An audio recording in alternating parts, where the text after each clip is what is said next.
1.5 exercise में देखिए सबसे पहले जो सवाल हमारे पास आते हैं वे किस प्रकार के हैं। इस सवाल से संबंधित जो कॉन्सेप्ट है उसे हम सबसे पहले देखते हैं। सबसे पहले है परिमेय और अपरिमेय संख्याओं के बीच में यदि हम कुछ लगाते हैं, जैसे योग करते हैं, गुणा करते हैं, भाग करते हैं, उसमें एक अपरिमेय संख्या हो और एक परिमेय संख्या हो तो क्या होता है। सबसे पहले योग में देखते हैं। यदि हम योग करें एक परिमेय और एक अपरिमेय का, परिमेय हो गई जैसे 2 और एक अपरिमेय ले लेते हैं वर्गमूल 2, तो 2 जमा वर्गमूल 2, तो हमारा जो आंसर है वो आता है अपरिमेय। देखिए दशमलव के बाद ये तो समाप्त होगी नहीं, तो दशमलव से पहले ये जुड़ जाएगा तो बाद में वो समाप्त होगा नहीं, तो इसलिए अपरिमेय होगी। अगर हम उनका निकालते हैं डिफरेंस, यानी कि अंतर या घटा करते हैं, घटाते हैं एक दूसरे को, जैसे 2 घटा वर्गमूल 2, तो एक परिमेय है और एक अपरिमेय है तो वह अपरिमेय ही आएगी। तो एक परिमेय और अपरिमेय के बीच में यदि हम कुछ भी करते हैं, जोड़ और घटा करते हैं, तो वह अपरिमेय ही आएगी। अब देखते हैं अगर हम गुणा या भाग करते हैं, एक संख्या परिमेय है और एक अपरिमेय है तो उत्तर जो है अपरिमेय ही आएगा। चाहे गुणा हो और चाहे भाग हो, चाहे जोड़ हो चाहे घटा हो, तो ये स्पष्ट है। लेकिन यदि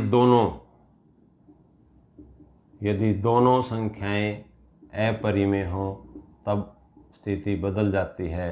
दोनों अगर अपरिमेय हों तो उस समय गुणा और भाग में कोई निश्चितता नहीं होती और योग और घटा तो अपरिमेय ही रहता है।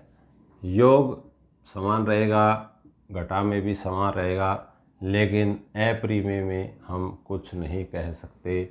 वो परिमेय भी हो सकती है, परिमेय भी हो सकती है और अपरिमेय भी हो सकती है, और निर्भर करता है दोनों जो संख्याओं के ऊपर। आइए बच्चों देखते हैं पहला सवाल। इस सवाल में हमें बताना है कौन सी संख्या परिमेय है और कौन सी अपरिमेय। अब यहाँ देखिए परिमेय घटा अपरिमेय, तो अभी हमने सीखा था इनका हल जो अगर हम करेंगे तो अपरिमेय होगा। अब ये जो दूसरी स्थिति है, दूसरे में हमें थोड़ा हल करना पड़ेगा। हम इस ब्रैकेट को खोलेंगे तो 3 जमा वर्गमूल 23 और घटा वर्गमूल 23, तो वर्गमूल 23 में से वर्गमूल 23 तो 0 हो जाएगा, तो हमारे पास बच गया 3।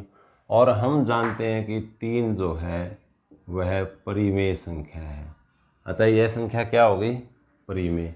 अब इसमें वर्गमूल 7 से वर्गमूल 7 कट गया तो ये हमारे पास क्या आ गई, 2/7 p/q प्रकार की हो गई। तो और हर 0 नहीं है तो यह किस प्रकार की संख्या है, परिमेय। 1/√2 परिमेय को अपरिमेय से भाग दे रहे हैं तो यह सीधे ही नियम लग गया कि यह संख्या अपरिमेय ही होगी। और पाई चूँकि अपरिमेय है और इसके साथ 2 की गुणा है तो परिमेय गुणा अपरिमेय क्या होती है, अपरिमेय। बच्चों ध्यान रखना है आपको, पाई के संदर्भ में विशेषकर ध्यान रखना है। पाई जो है अपरिमेय संख्या है और इसके लिए तो कंप्यूटर के द्वारा भी गणना की गई है। पाई का मान जो है सैकड़ों दशमलव तक चलने के बाद भी समाप्त नहीं होता है, इसलिए पाई जो है अपरिमेय है। जबकि कई बार हम इसको पाई को 22/7 लेते हैं। 22/7 अपरिमेय नहीं है बच्चों, यह संख्या जो है परिमेय संख्या है।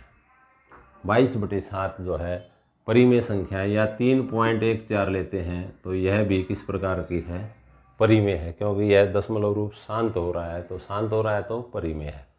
जबकि पाई जो है एक अपरिमेय है। फिर यहाँ प्रश्न उठता है कि हम पाई का मान 22/7 या 3/14 क्यों लेते हैं।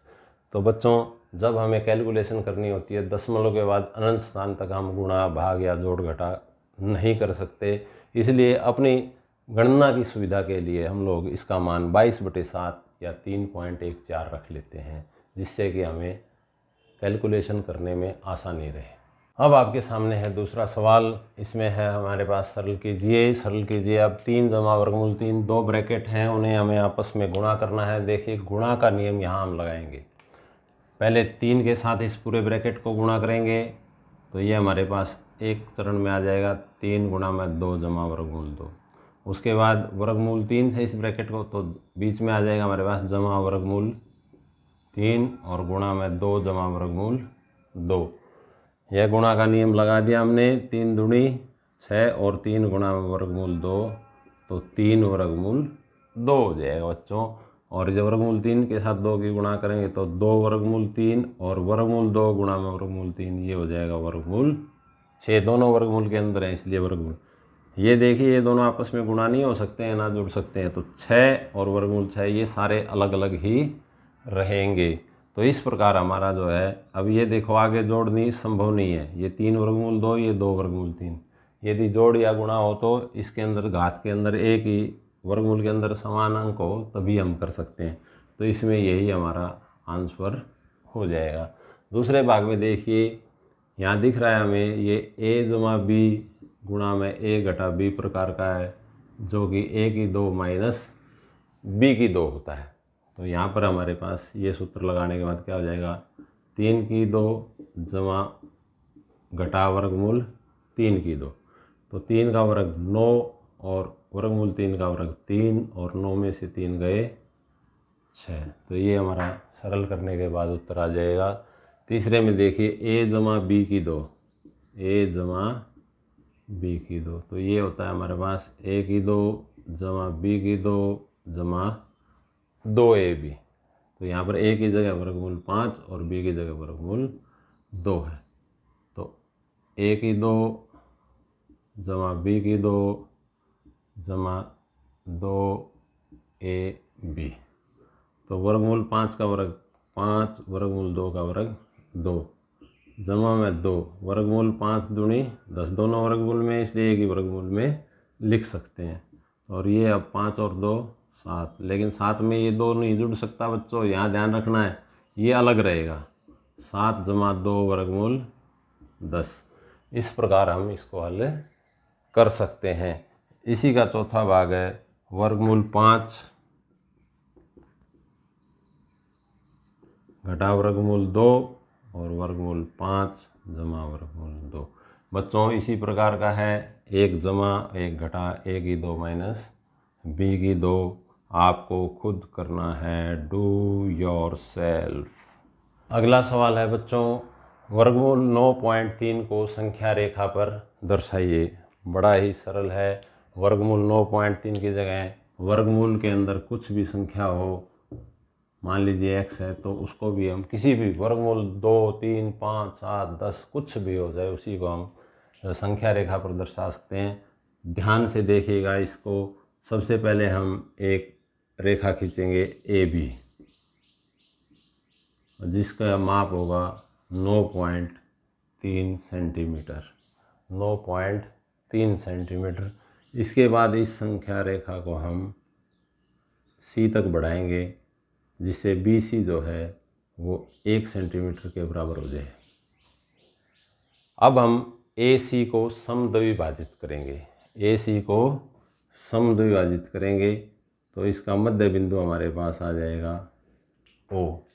इसका मध्य बिंदु हमारे पास समद्विभाजित कैसे करते हैं, ए पर प्रकार रखा और आधे से अधिक खोलकर एक चाप लगाई ऊपर और एक चाप लगाई नीचे, और उसी को फिर सी के ऊपर रखकर एक चाप लगाई ऊपर और एक चाप लगाई नीचे। अगर हम सीधी लाइन खींचेंगे तो मध्य बिंदु जो है ए सी का आ जाएगा। उसके बाद ओ को केंद्र मानकर और ओ ए को त्रिज्या मानकर चाप लगाएंगे, ये अर्धवृत्त हमारा बन जाएगा इस प्रकार। तो ओ ए को त्रिज्या मानना है और अर्धवृत्त बनाएंगे, क्योंकि ये मध्य बिंदु था तो ये ओ सी और ओ ए तो बराबर है, त्रिज्या के बराबर आएंगे तो वो इसके ऊपर से बने। अब हमें बी के ऊपर एक 90 डिग्री का कोण बनाना है। बी पे लंब बनाएंगे हम, 90 डिग्री का कोण बनाएंगे और ये जहाँ पर इसको काटेगा इसको हम मान लेते हैं बिंदु डी। ये बी डी जो है ये वर्गमूल 9.3 हो जाएगा। अब इस बी को केंद्र मानकर, डी को त्रिज्या मानकर हम इसको थोड़ा आगे बढ़ा देंगे और इसको संख्या रेखा पर ले आएंगे इस प्रकार से। जो बीपी है, बीपी जो है संख्या रेखा पर वर्गमूल 9.3 को दर्शाता है। ये हमारा आंसर हो जाएगा बच्चों। सबसे पहले देखिए, अगर हमें वर्गमूल 9.3 को संख्या रेखा पर दर्शाना था, सबसे पहले ए सी 9.3 ली हमने, A B 9.3 Lee, A B जो है 9.3 ली और उसको बी सी 1 सेंटीमीटर और आगे बढ़ा दिया। उसके बाद ए सी को समद्विभाजित किया, इसका केंद्र बिंदु निकाला और ओ को केंद्र मानकर एक अर्धवृत्त खींच दिया। अब बी के ऊपर हमने लंब बनाया जो इस अर्धवृत्त को बिंदु डी पर प्रतिच्छेद करता है। इस प्रकार ये जो बी डी है ये वर्गमूल 9.3 को प्रदर्शित करेगा और बी को केंद्र मानकर, डी को त्रिज्या मानकर हम इसे नीचे ले आएंगे। संख्या रेखा पर जो बी पी दूरी है, ये बी पी जो दूरी है यह वर्गमूल 9.3 को दर्शाती है। अगर आपको आ जाता है संख्या रेखा पर वर्गमूल 11.2 को दर्शाइए, तो यह भी इतना ही सरल है। देखिए बच्चों, ध्यान से समझना इसे। हमने सबसे पहले 11.2 सेंटीमीटर की एक लाइन खींचनी है। ये हमने लाइन खींच दी है, बी बराबर है 11.2। इसे एक इकाई आगे बढ़ाना है, बी सी बराबर है 1। अब ए सी को समद्विभाजित करेंगे तो इसका केंद्र बिंदु आ जाएगा और अर्धवृत्त बना देंगे। यहाँ से प्रकार रखेंगे, यहाँ पेंसिल, और ये अर्धवृत्त बन गया। अब ये जो बी बिंदु है इसके ऊपर लंब बनाएंगे 90 डिग्री का कोण। ये जो 90 डिग्री का कोण इसको अर्धवृत्त को डी बिंदु पर प्रतिच्छेद करेगा। तो ये जो बी डी है ये वर्गमूल 11.2 के बराबर हो जाएगी। और उसके बाद बी को केंद्र मानकर, डी को त्रिज्या मानकर इसको हम संख्या रेखा के ऊपर नीचे ले आएंगे। तो ये जो बी पी दूरी है ये संख्या रेखा पर वर्गमूल 11.2 आ जाएगी। इस तरीके से हम किसी भी संख्या को वर्गमूल संख्या रेखा पर दर्शा सकते हैं। देखिए बच्चों, चलते हैं 5वें सवाल की तरफ। हर का परिमेयकरण कीजिए।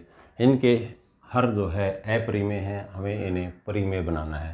तो जब हर में एक ही अंक हो तो उसी से गुणा और भाग कर दीजिए।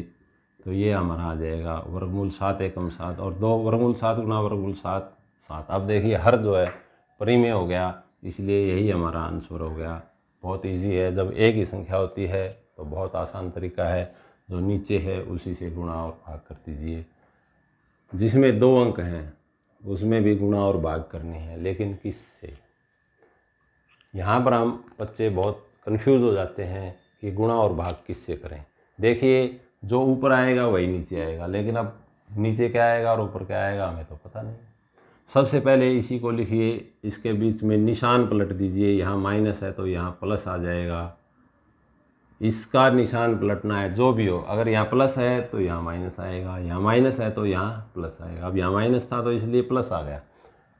संख्याएं वही रहेंगी, यही संख्याएं ऊपर लिखनी है और वही चिन्ह रखना है।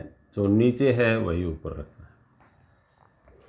तो देखिए, इसमें हमारे पास 1 से गुणा करेंगे तो यही रहेगा और ऊपर नीचे बन गया a घटा बी गुणा में a जमा बी। तो ये हमारे पास होता है a की 2 घटा b की 2। तो ये हो गया हमारे पास a की 2 घटा b की 2। जब हम हल करेंगे तो ये आ गया वर्गमूल 7 जमा वर्गमूल 6 और बटे में वर्गमूल 7 का वर्ग 7 और वर्गमूल 6 का वर्ग 6। तो 7 घटा 6 जो है 1 होता है और 1 को लिखने की ज़रूरत नहीं है, इसलिए वर्गमूल 7 जमा वर्गमूल 6 जो है हमारा आंसर हो जाएगा। तीसरा देखिए, मैंने जो बताया था वही नियम लगाना है, वही संख्याएं लिख दी। अब बीच में यहाँ प्लस था तो यहाँ क्या आ जाएगा माइनस। जो यहाँ आया है वही ऊपर आएगा। ऊपर भी वर्गमूल 5 घटा वर्गमूल 2। तो देखिए 1 से गुणा करेंगे तो यह सेम रहेगा और नीचे a जमा b गुणा में a घटा b। तो a की 2 घटा b की 2। तो ये हमारे पास आ गया वर्गमूल 5 घटा वर्गमूल 2 बटे में वर्गमूल 5 का वर्ग 5 और वर्ग 5 में से 2 गए 3, तो ऊपर बच गया वर्गमूल 5 घटा वर्गमूल 2। देखिए यार हर जो है अब परिमेय आ गया, तो यह हमारा आंसर हो जाएगा। चौथे की तरफ बढ़ते हैं। वही नियम फिर से लगा दीजिए। वर्गमूल 7 और 2 दो संख्याएं, बीच में माइनस है तो यहाँ पर क्या आ जाएगा प्लस, तो ऊपर भी वही 1 से गुणा करेंगे तो वही रहेगा। यहाँ लग जाएगा a की 2 माइनस b की 2, तो ये हमारे पास आ गया वर्गमूल 7 जमा 2 बटे में वर्गमूल 7 का वर्ग 7 घटा में 2 का वर्ग 4, तो ये आ गया हमारे पास वर्गमूल 7 जमा 2 बटे 3। और इस प्रकार ये प्रश्नावली जो है 1.5 पूरी हुई। थैंक यू बच्चों। आशा है आपको यह प्रश्नावली बहुत अच्छे से समझ में आ गई होगी। इस वीडियो को अपने साथियों के साथ शेयर कीजिए, लाइक कीजिए और वीडियो के नीचे सब्सक्राइब जो लिखा हुआ है उसे ज़रूर दबाइए।